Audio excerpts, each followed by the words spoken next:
medicaments que es fan servir per tractar aquestes malalties minoritàries s'anomenen medicaments orfes.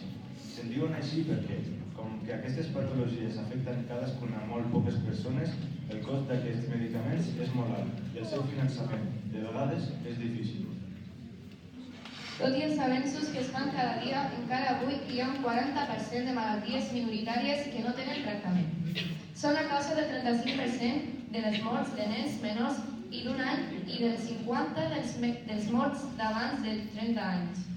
Per tant, un tractament adequat pot millorar la qualitat i l'esperança de vida de les persones afectades.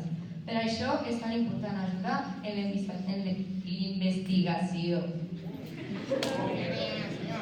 Com afecta la vida de les persones?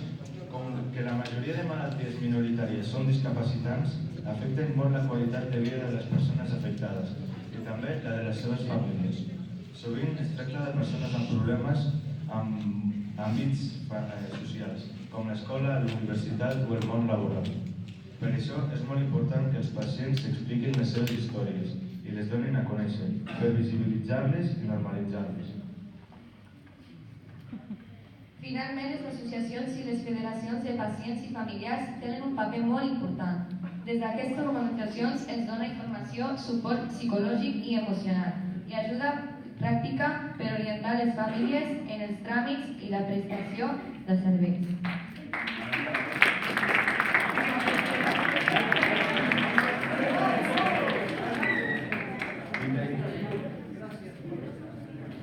Dit això, ara us presentarem la cinquena actuació, que és el tema Hearts Come the Sun, de George Harrison, cançó amb un missatge d'esperança molt clar. Un fort aplaudiment.